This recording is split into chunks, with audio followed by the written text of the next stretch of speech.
Second law of thermodynamics में entropy का खेला होगा, जो भी बात कर रहा होगा वो इंट्रोपी से रिलेटेड कर रहा होगा, है ना। राइट। तो अब हम लोग बात करते हैं किसके, सेकंड लॉ ऑफ थर्मोडायनेमिक्स, ठीक है।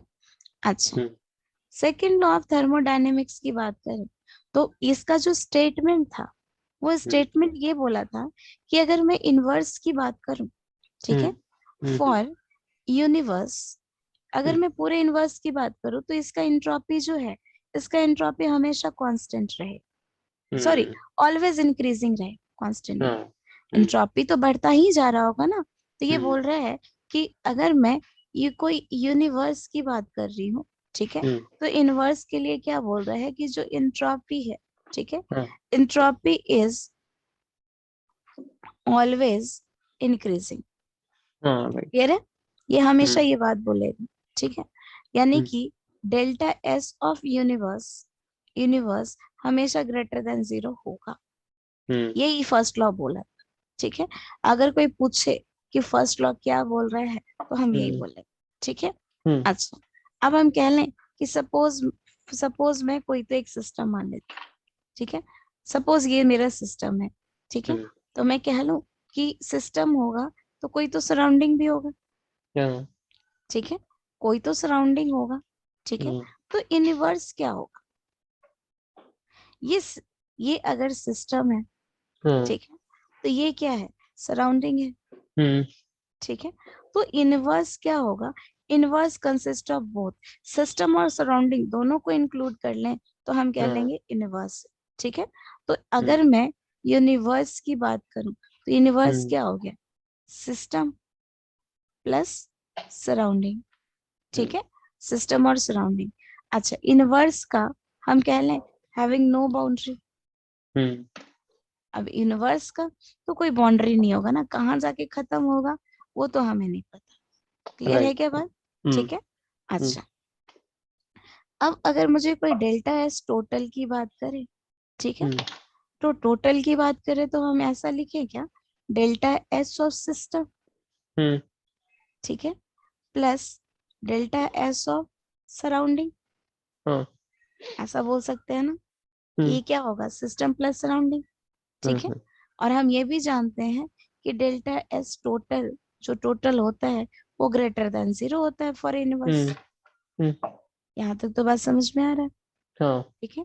अच्छा, अब देखो, अब हम कहें कि हम कह लें कि यूनिवर्स में जो कुछ भी प्रोसेस हो रहा है, ठीक है, हम कह लें कि वो इरिवर्सिबल है मेनली, तो जो रिवर्सिबल है, तो जो रिवर्सिबल प्रोसेस है तो उसके लिए तो हम बोलें कि वो इनफाइनाइट टाइम पे होगा और इनफाइनाइट स्टेप पे होगा, ठीक है।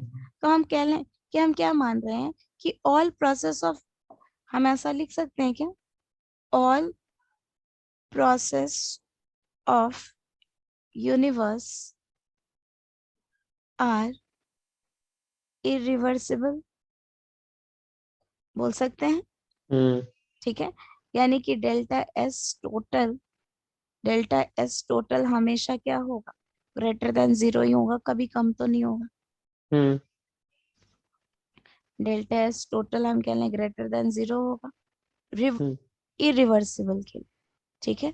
अच्छा, अब देखो, अब अगर मैं ऐसा बात कर लूं रिवर, अब मैं यहीं से एक चीज तो यहाँ पे लिख लेती हूँ, एक तो मैं ऐसा बोल रही हूँ कि डेल्टा एस टोटल ना, टोटल अगर मैं 0 कर लूं तो ये क्या रिवर्सिबल प्रोसेस होगा, कि 0 से तो कम हो ही नहीं सकता ना, ठीक है, कोई भी स्पॉन्टेनियस प्रोसेस हो।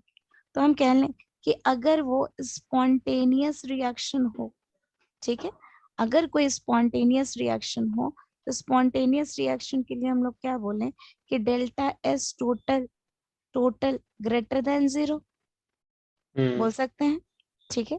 अच्छा, अगर कोई नॉन स्पॉन्टेनियस हो, ठीक है, अगर कोई नॉन स्पॉन्टेनियस हो तो इसके लिए वो क्या बोलोगे, डेल्टा एस टोटल क्या हो जाए, लेस देन 0, ठीक है।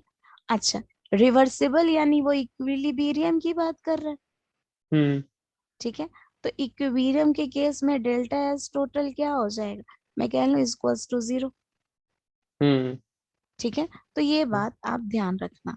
स्पॉन्टेनियस के लिए डेल्टा एस ग्रेटर देन 0 होता है, नॉन स्पॉन्टेनियस के लिए लेस देन 0 होता है, और अगर मैं इक्विलिब्रियम की बात करूं तो इक्विलिब्रियम पे डेल्टा एस 0 होता है। क्लियर है?